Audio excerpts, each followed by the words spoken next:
welcome everyone. Hope you are well. Macca, you're a little bit sideways, but yeah. Yeah, 2 seconds. No worries. Take time. So it's just me tonight. We obviously don't have Ashley and Nick. They're doing their own thing. Don't know why it is, but I'm sure they'll be back in a couple of weeks' time. So we've got Jono. How are you? And give us a little bit of an introduction who you are. Hey Adam, thanks for having me. So my background, I'm one of the co-leaders of the Bank UK. We are a mental health support group for men, and we have 6 meetings across Milton Keynes, Northampton, Bedford, Milton Keynes, Northampton, Toaster. And we see over 100 men per week, as I remember. So that's something that's created a few years ago by one of our founders. I've been having the privilege to take over and look after the community. Yeah, brilliant. Yeah, that's absolutely brilliant. Yeah, it is always good to give back, and we've also got another newcomer, Kris. How are you?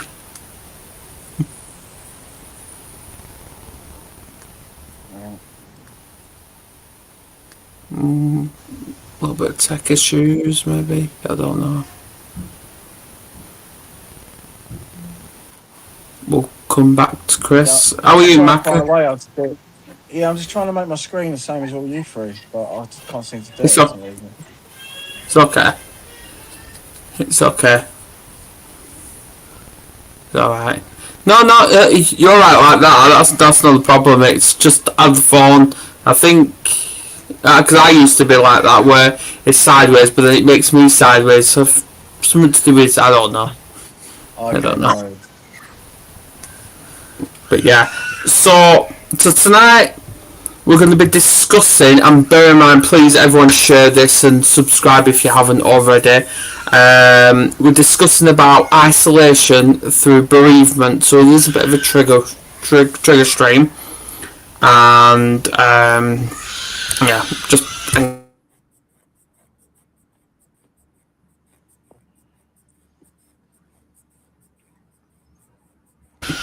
Yeah, it's a little one. So I'll start with you, Jono. When did grief first become part of your life?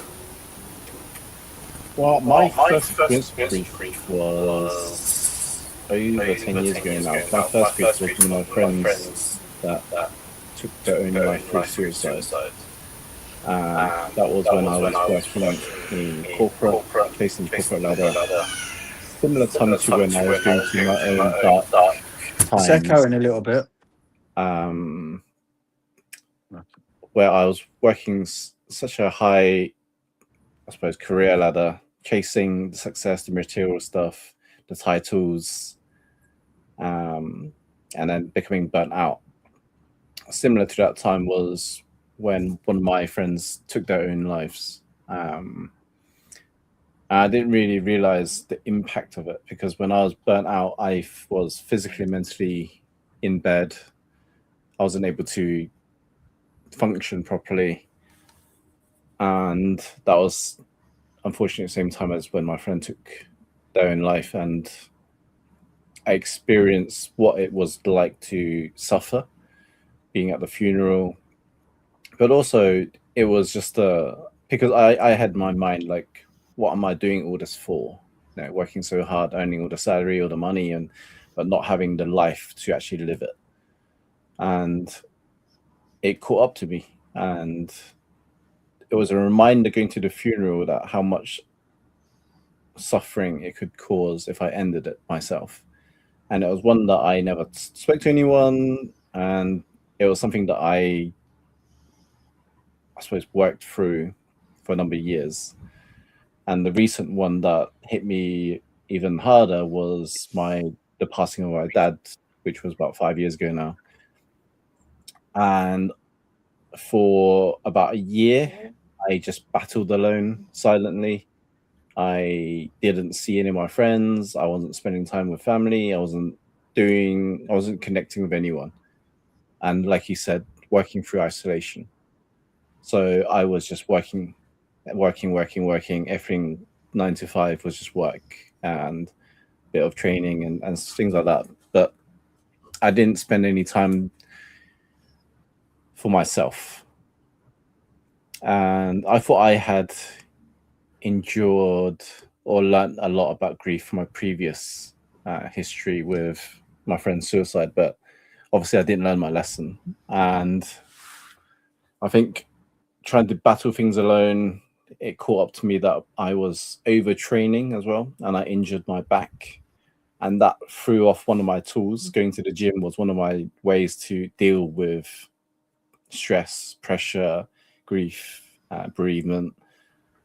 And that was taken away from me for about 6 to 9 months because I injured my back from overtraining. So I was more alone with my thoughts even more. I didn't have an outlet that I used. So one of my biggest tools was taken away from me. And this was when a friend shared on Facebook about the man cave a year later. And I saw it and I was like, oh, this looks interesting, mental health support for men. Those that are going through depression, isolation, bereavement, or anything with mental health issues. And I just happened to come across it. And my friend shared it in hope that her husband would go. And instead I went instead. And it was one of the greatest things that I've done, was asking for help. Because when I first went to the meeting, I met the founder. He greeted me. He was like, are you here for the man cave? And I was just sitting in my car for a very long time before going up. It's like, do I go up or do I make excuses not to go into the meeting? And I managed to find the courage and the bravery to get out my car and attend this meeting full of men that I don't even know. And shared, one of the first meeting, I shared about my challenges with bereavement, my challenges with isolation, the loneliness, and grieving alone, fighting the silent battles that no one's talking about. And that's when I cried and shared everything that was going through my mind. But after sharing, it felt like a weight just shifted from my shoulders. And that was probably one of the biggest things that I could have done, was asking for help and just sitting and sharing with everyone that what I'm going through is real and it's okay to feel like that. And it's just a short story. I don't want to take up too much time. Yeah, cheers for that. Just he was in crisis, so I had to get him. So Macca, I don't know, Kris has gone. So I hope she comes back. Can't hear you. So, what's that, sorry? Can't hear you. Can you hear me now? No. Can you hear me, Jono? I can hear you, Adam. Yeah. You can hear me now? Right, okay. So, obviously, thank you for coming back. I know last week was brilliant. So, were there moments when you felt completely... And it was just the alcohol really got a hold on me. I tried to find some hobbies, but I was always drunk, so it wouldn't really go anywhere with the hobbies because I would just ruin everything with my alcoholism and my outbursts and my behaviour. So isolation is a very scary thing because it works maybe for a short while, but in reality, it just gets a hold on you. And you mix isolation with addiction, and it's one hell of a chain to break.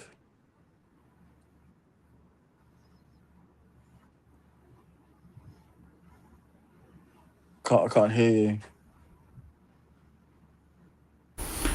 Am I back?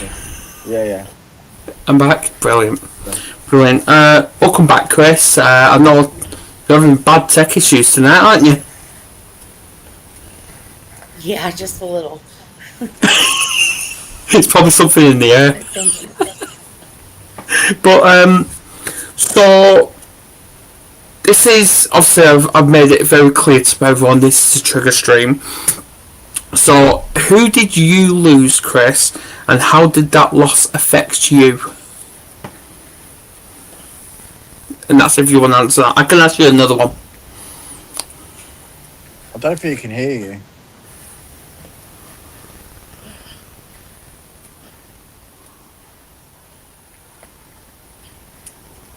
Am I coming across all right, Jono?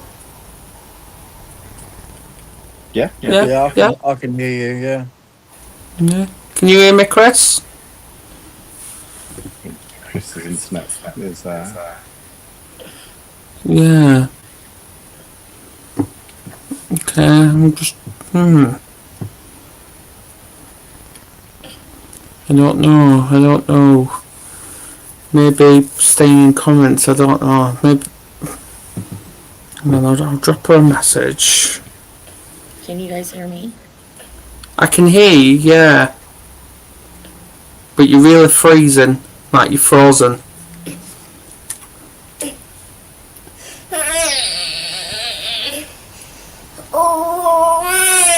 Alright. Okay, alright. Yeah, I get the same thing with you. What, am I freezing? No. No? Would you like to stay in the comments, Kris, and we'll bring you back at some other time, maybe? I think he's frozen. I think it's frozen. A little. She's completely frozen, yeah. I don't think he's moved, unless he's really good at sitting still, which I'm not. I don't know. But Yeah. we'll move on. What's that, sorry? Yeah. Yeah. Yeah, alright then.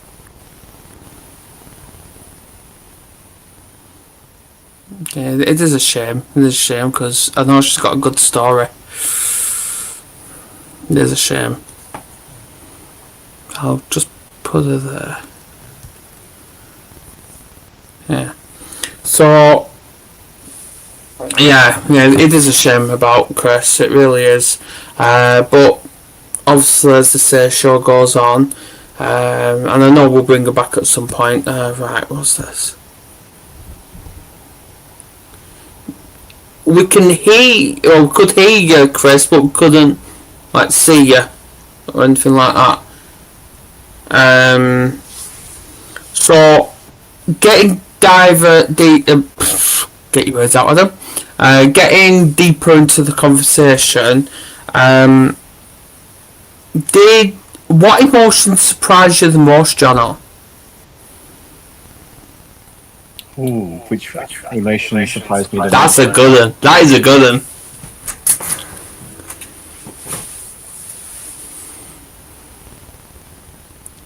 Which one surprised me the most? And what was your darkest moment as well? I think I was just numb. I was numb to it, so I didn't really have much emotion. I wasn't showing enough. Okay. If there was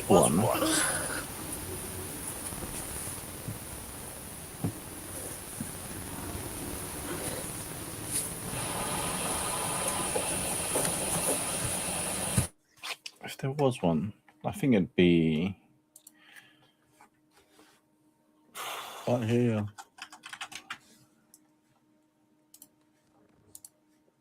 Yeah, I'm still thinking. That's why. You can't hear me now. Yeah, I can hear you. Yeah, I can hear you now. Oh Sorry. yeah, I was just thinking. That's why. Hello, Kris. Oh, that's a hard one. Which Hello, Kris. emotion surprised me the most? Hello. Are you going to stay with us? Grief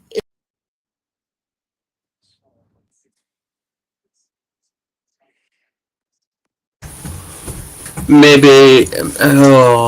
She was getting on, doing so well then, doing so well. Yeah, I'll have a conversation. What's up with the weather tonight? What's up with the weather tonight? I think it's a storm, you know. I really do. Don't say that. Well, just going off topic, guys. It's been on and off raining where I am for the last 2-3 days, but apparently as of Tuesday, it's supposed to be like a 3-day heat wave. Well, where I am, it's been like 28, 30 degrees like for the last 2 weeks, and I've literally got a third tan. I was born with one. I've got a third one now, and I'm only going to get darker as the heat waves here. Yeah. Kris, shall we keep you in the comments and we'll bring you back some other time? Can you hear me?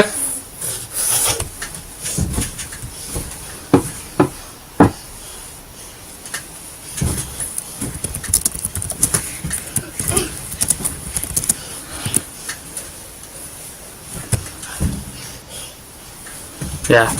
Right. Yeah, she's gonna stay in the comments, which is brilliant. Obviously, I'll read what she puts, because her opinions, her views are just as valid as everybody else's. Yes, they really are. Right, so I'm going on to you, Macca. What would you say was the lowest point of your journey? Probably a few days before I managed to get sober 9 years ago. I was obviously an ex-alcoholic, and I just remember just being really low and didn't want to be the person I was, you know, borrowing money, not paying it back, cheating on partners, being obnoxious, selfish, just totally opposite to what I am without the alcohol and the drugs and that. And I just remember that I remember before I went to sleep, I just couldn't. I just had enough. I had enough of everything actually. I remember I just went home and, you know, writ a letter and scattered lots of tablets and stuff. And I really was going to do some stupid thing, but just something in my mind just thought, if I can just stay sober for a couple of days and try and get help with my alcohol, then maybe there is hope, and then maybe I can change. And then it went through, you know, I went and got help, and I got sober, and it was the best thing I ever did. And I realised that sobriety is a lifestyle. You've got to be obsessed about your sobriety as you would be in addiction, chasing your next hit or fix. But it was very low, and if it can help anyone else, then that's a good thing.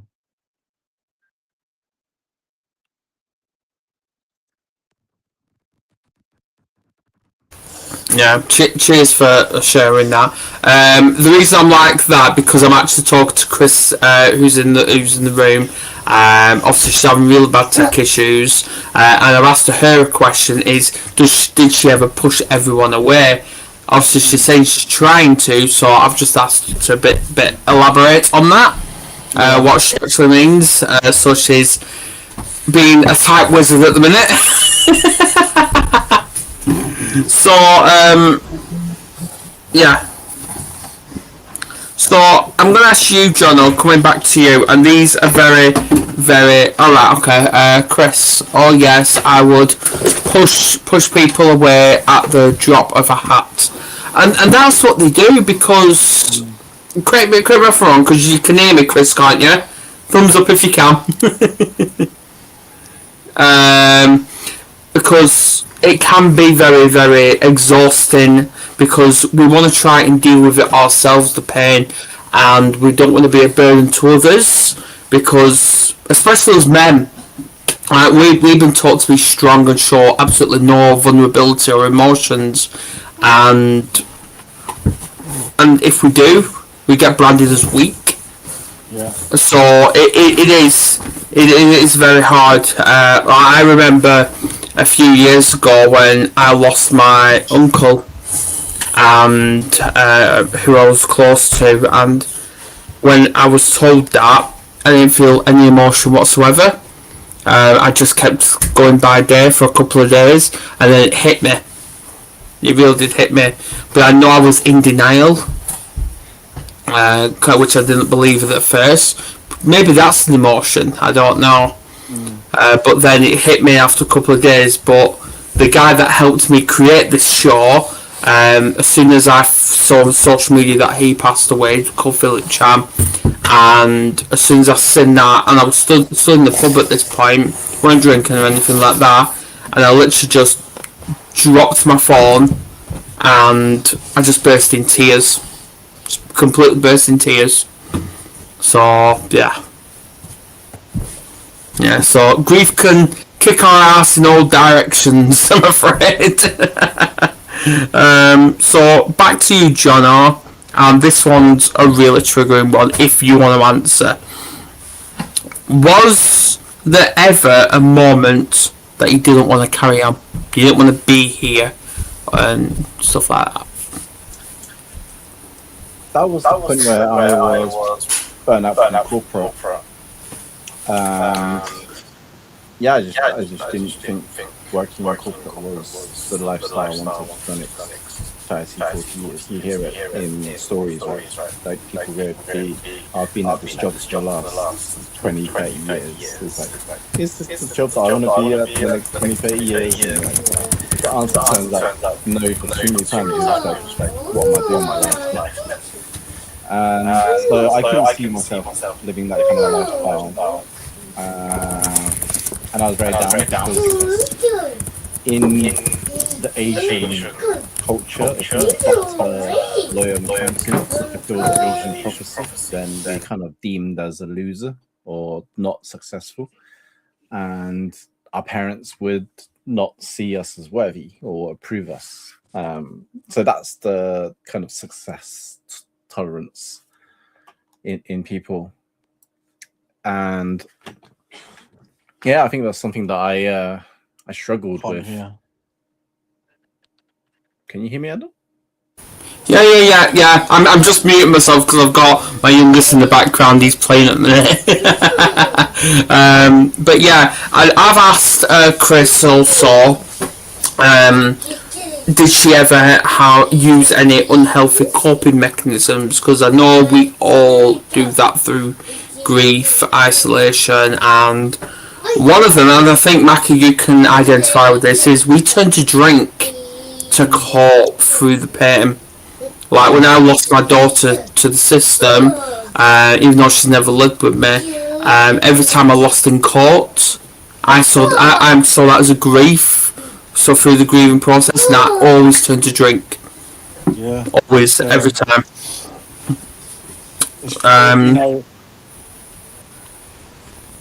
Yeah.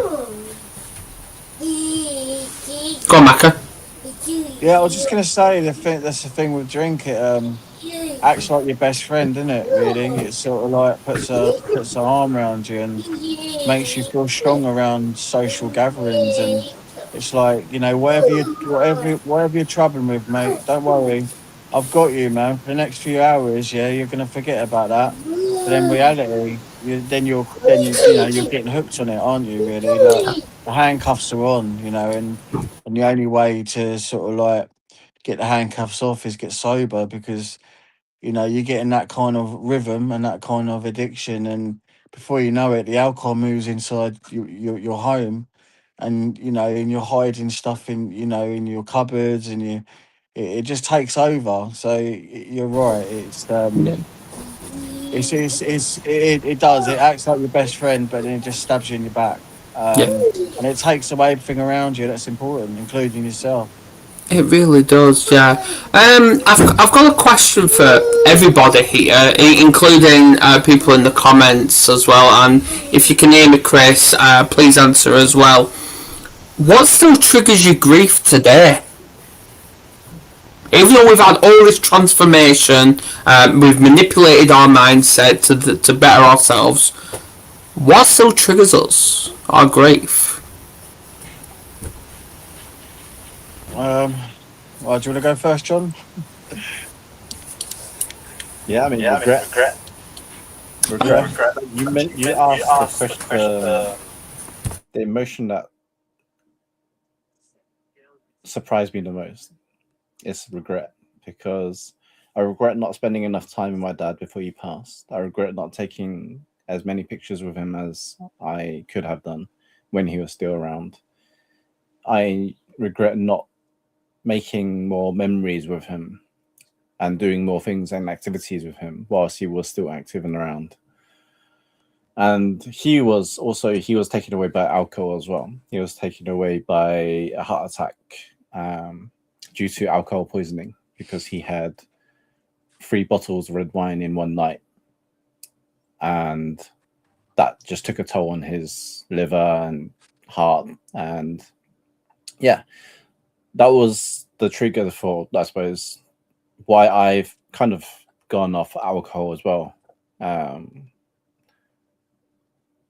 I've kind of opted into the more healthy lifestyle, where I've, the gym, the martial arts training, the running, all the fitness, and also looking after my nutrition, my health. Like, health is like my number 1 priority because of that. And I think if that didn't happen, I wouldn't probably look at my health the same way, and I would probably let myself go even more.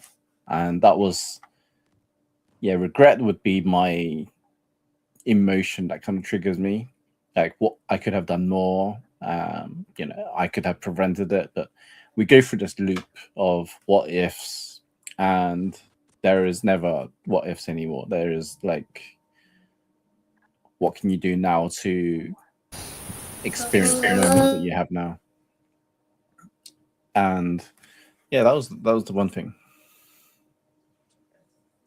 Yeah, Kris, I can see your comments, and I know she says she's going to stay in on YouTube comments now. Right, so cheers for that. It can be very, very daunting of what does trigger our grief, and honestly, I would actually say for me, I'd say memories. The memories, obviously I don't have any regrets. Mistakes, yes. Fuck ups, yes. Regrets, no. But memories trigger me, because it's where every time, because I've got pictures of my daughter in my house, and every time I look at them, or even see like a bit of court paperwork, it just brings back all the memories. Could I have done more? Where did I fuck up? Where did I go wrong? Should I just leave it, or should I carry on? All these questions keep coming to me, so yeah, they do trigger me. Yeah. Because obviously there's 2 types of grief, isn't there? There's one when we've actually genuinely have lost a loved one, and there's one when like we've lost a child to the system, all that. So yeah, it is tough. It's tough, but it's how we deal with it, and it's getting the support from the people that actually understand through it all. So yeah, Kris, we were just asking, what triggers your grief today? That was the question. Like, if you want to answer as well, Robert, you can. So, moving away from negativity, even though she said it could also be the end of a relationship, friendship. Yes, it could. Yeah, I know that feeling. So let's look at transformation of how we start to turn our lives around. So, what started your healing journey, Jono? What started my healing journey? I think my healing journey was actually accepting that whatever's happened. There's nothing I can do now, and what I can do is live through the memories that he's left behind, the legacy that he's left behind, and what I can create going forwards. And by that, I now be able to help a lot of different men through the man cave and give back to the community in the ways that I know how and support, whether it's, direction, clarity, mindset, tools that I've used, things like cold showers, ice baths, meditation, breath work, yoga, gym, exercise training, whatever it is, to get people, provide tools people can use in a positive way. If it even is, introducing personal development, personal growth mindset tools, and reshaping perspectives and beliefs and values, and helping people re-understand and learning more about themselves, has become one of my biggest directions and purpose ever since that healing journey. And by doing so, I'm able to help others. That's helped me, and I'm able to give back to those that may not be as far in the journey as I have been. But you can't compare someone's chapter 8 to someone's chapter 1, and you should never do that as well, because everyone's gone through different experiences, everyone's got different playing cards, dealt with different hands, and it's up to you how you play your cards. And we always say life is one player game, but it's up to you for you to choose how to play it. You could play it alone, or you could play it with other people. And my way is always been play it with other people. Play it with people that can support you, that can help you, that can guide you, that can mentor you. And generally those are, that give you a better chance of winning in life. And whatever winning in life is, whether it's, waking up for another day, going through another day, overcoming grief, depression, challenges, whilst maintaining a family life, work life, and everything else. Yeah. Macca, if your loved one could see you today, what do you think they'd say? Can you hear me, right? Yeah. Well, I think if my dad was alive today, I think he'd be astounded and proud that I no longer drink or use. I think that's one of the main things, because, I started drinking when I was 11, and I'm 9 years clean now. And I think that's one of the main. Another thing would be that how more calm I am today than, whereas before it was, I was so self obsessed.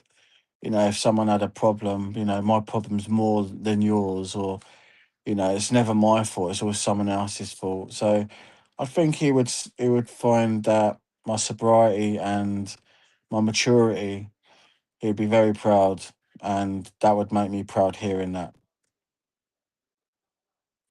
Yeah, I've just got my youngest talking to me now.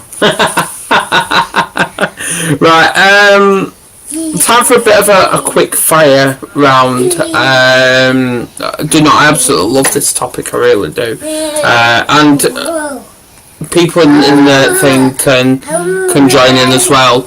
So I'll start with the viewers. So if you could give me one word that describes grief, how would you describe it? And then same with you two as well. One word to describe grief.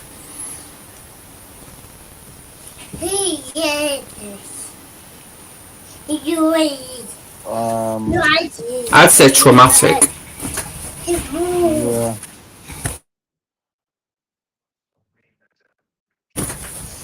What you, Jono? One word to describe grief. Love. I'll say Okay. devastating. Devastated. Kris, Robert, what do you think? And anyone else that's tuned in? One word to describe grief. And then one thing people should never say to someone grieving.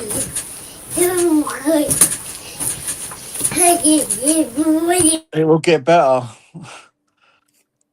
I think that's a big one because people will say it will get better, but I think time is a healer.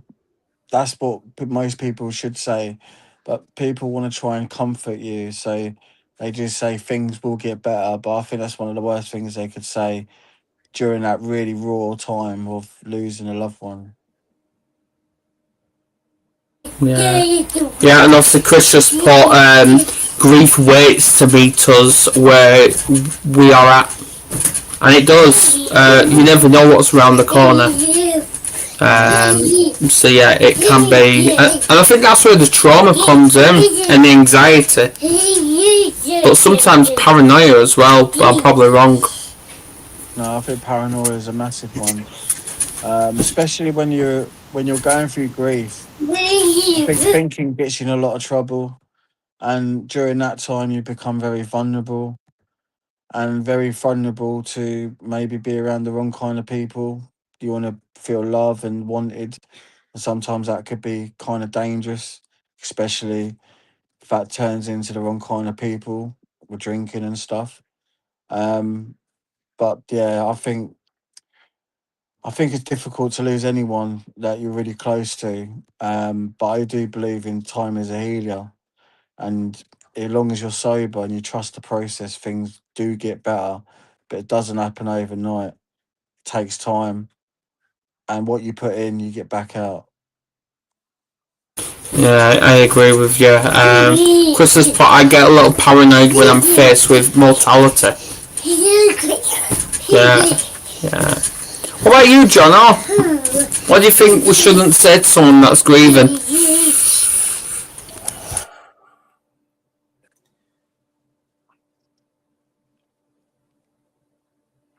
I would not. I think when people say "call me if you need me," generally is one thing that people would say. But I don't tend to agree with that because sometimes there's just not much you can do other than listen. But I think when someone's going through grief, it's something that they have to deal with them, themselves. As much as it's great to have people around you when you need it, I think sometimes you just don't know what to say when you go through that kind of grief.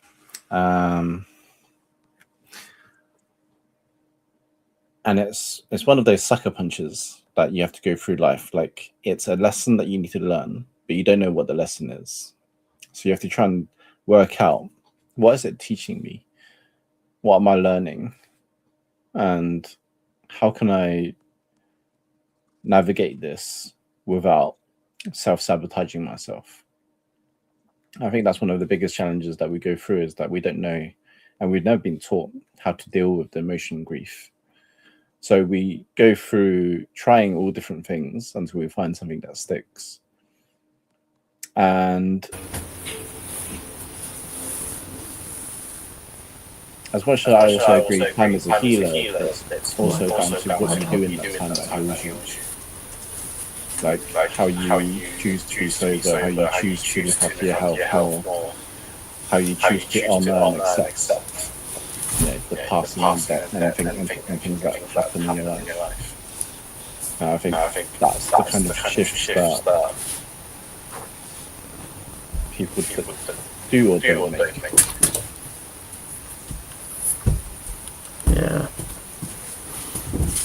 Yeah, no, I absolutely love that. I think one of the worst things I've heard as well, they led a good life and now they're at peace. I never found solace in that. I see why people are saying that. I do, and that can be triggering because it's trying to... I do see an argument in it, because some people will see that as, right, okay, they led a good life and now they're at peace. Now it's time to let go. Obviously, don't forget, but move on, because they wouldn't have want that. I think I'm making sense there. But yeah, that... Because maybe people aren't ready to let go. No, we all do it in different ways, don't they? But Yeah, I think people just they want to. I think we all try and find comfort, in the best possible way. But sometimes we just, it just comes out wrong. I think sometimes, and we don't mean it, but you just want to try and bring that comfort of trying to take a little bit of pain away, even if it's just a little bit. But you're right. I mean, when you think about it, it's kind of 50-50, isn't it? Really. yeah, yeah, it is. One message for someone feeling isolated today.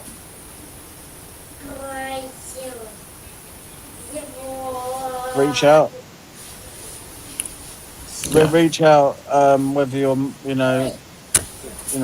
don't matter what you're dealing with. Just reach out. Um, about anything. It could be nothing. It could be everything. But just reach out, because talking about your feelings, your emotions, your problems, the right person will say the right things back to you. And the wrong person might not give you the time of day. So that will teach you a lot. Who are there for you and who are sort of there to get from you. Yeah, it is. What about you, Jono? Don't suffer in silence. Mm-hmm. Yeah, that's Yeah. Similar to what Macca said, reach out for support. There's plenty of support groups around. There's marathons, you pull them, and plenty of other helplines that support these kind of situations, and more trained professionals as well. Yeah, Kris has put isolation is not solitude. Solitude is self-care. I'm here when you are ready to talk. And to be honest, I echo that. I echo that. And I echo what everyone's saying, because it is, people should never feel isolated. I know for one how it feels to feel isolated in a packed out room, and it doesn't feel nice. But it's seeking help when we truly need it, and I believe when it comes to friends, the best time to actually see who are your friends is when you're in crisis, not when you're at your best. Yeah, and that's another thing as well. Sometimes talking to a stranger will support you sometimes more than someone who knows you for 35, 40 years. It's Yeah. kind of crazy that, like when I hear people like their sobriety stories, or they're trying to get sober, or they do get sober, I get so much encouragement from that, because that motivates myself as well, because I love to see people win, whether it's little, whether it's big. I want everyone to win in life, and yeah, just sharing is it should be caring. I agree. I agree. And last one for that little bit is one thing you're grateful for.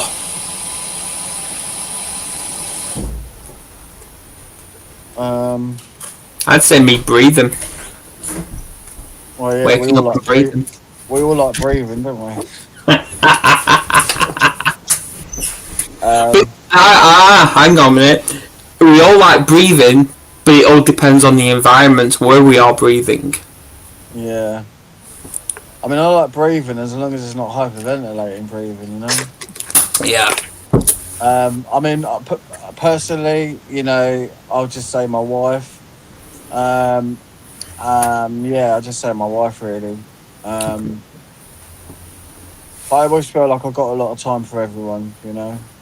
You do. Like, you can't You do. save everyone. That's one of the most horrible things about recovery, about giving back, is you can't save everyone, but you can try and save those who are willing to change. Yeah. Yeah, I remember when he was just texting me out of the blue asking if I'm alright. Well, I don't get that anymore. Maybe I'll get it again. But hey, we all have busy lives. We all do. What about you, Jono? So what are you grateful for? I'm grateful for choice, because every choice we have, it's a choice to a direction. I agree, because with every decision, with everything, it's always two choices, positive or negative. Yeah, it depends on how you want to see it. Yeah. And every door that closes is another door that opens. So you just have to find which one yours. And that's why I believe, and people argue with me about this, I believe stress is a choice. But some people don't believe me on that one. Explain, Adam. Explain away. What do you mean by that? Okay, I'll explain it, because when someone pisses us off, we always react to that. Yeah. I see that as a choice, because what happened to us growing up, when we was kids and all that, we had no control over how we was brought up. Zero control. But because we're adults today, we have that control. We've got that authority back. And now we have a choice. Do we react to it, or do we sit with it and like, right, okay, it's pissed me off, it's agitated me a bit, but I don't want this to affect me today or my identity, so I'm going to rather be proactive and move forward. Yeah, Because I we're get on the that. spiritual healing path. I get that. I feel stress might not be a choice, but how you react to it is a choice. That makes sense. It's also how you define it. What Yes.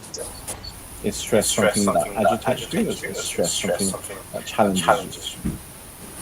Like say Yeah. if you've got like 10 things going on at once, Is that you can't overwhelming? solve or is that 10 stress? things all at once. It's all got to be one at a time. But you're right. It's about how you define it and how you react to it in the right way. Yeah, I think you're both right. I was just thinking sometimes stress might not be a choice, but how you react or define it is definitely a choice. You're right. What I've learned in recovery, be proactive rather than react.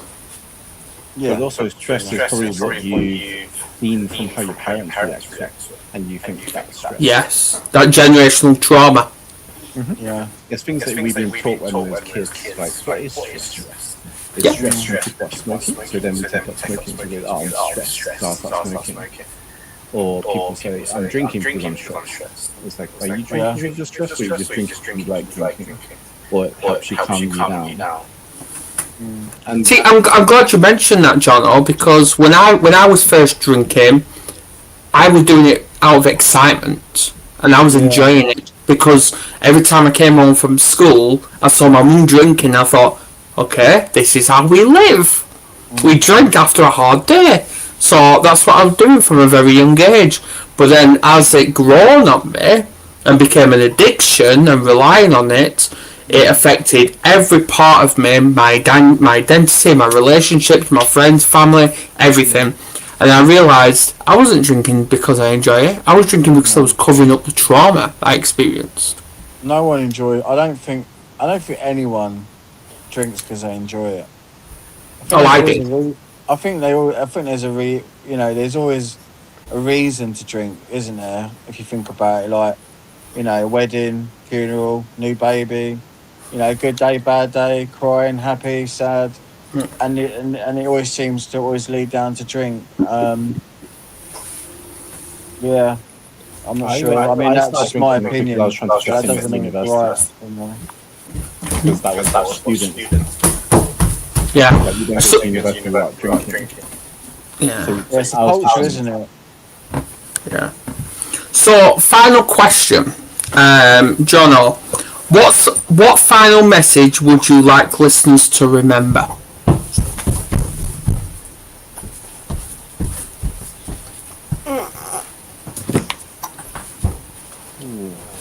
What would I like people to remember?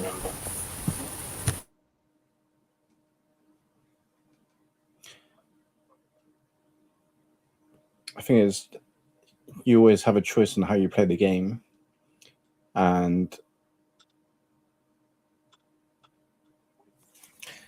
life could be a one-player game, but it's up to you how you choose to play it. I think that's probably the best way that I could have for someone to take away from. Yeah. Everyone in the comments, where can people find support if they're struggling? 'Cause I know it's different when it comes to America, Australia, all that. I know it's different. Obviously here it's Samaritan's Mind. Yeah, we're always a DM away. But, yep. Yeah, that's here in the UK. I think today's age, it's social media, isn't it? Well, no matter where you are in the world, you could just go to Google and be like, alcohol, get help with alcohol, get help with suicidal thoughts, get help with drugs misuse, and just try and find a local group that's local. But even then, a lot of people are actually talking to like AI and ChatGPT, and when they're putting like they're struggling, it does actually redirect them to like Samaritans and all that. Yeah, but I've heard stories that ChatGPT, people have been doing that, and they've been like, "Don't worry, you can talk to me," and stuff like that. And yeah, you have to be careful with that as well. I agree. I you have to find that kind of scary. It reminds me of Terminator 2. They did warn us. They did. Let's not get into that, man. Let's not get into that. Don't want this channel shut down. No. My best advice is that they reach out to their local support. It is. It is. And Macca, what does hope look like for you today?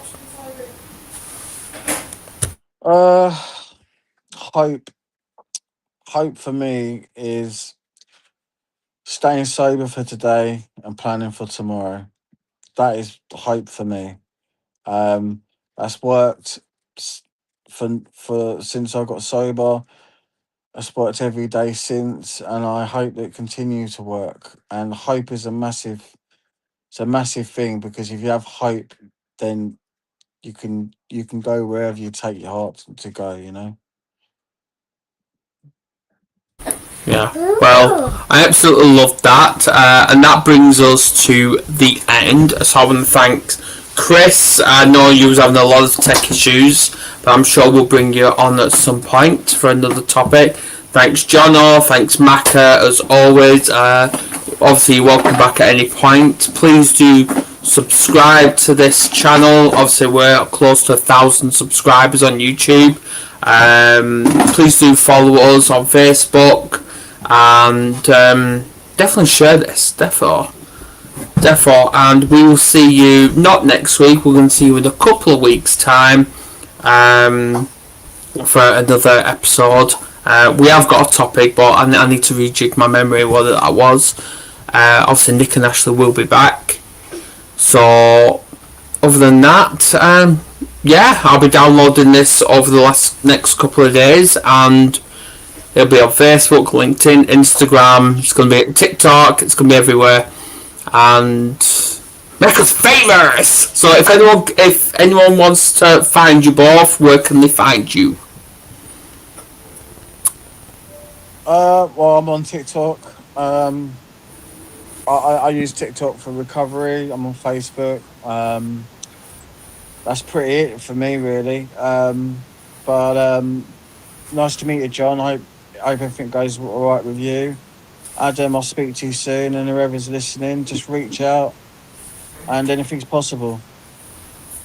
Yeah. What about you, Jono? Where can we find you?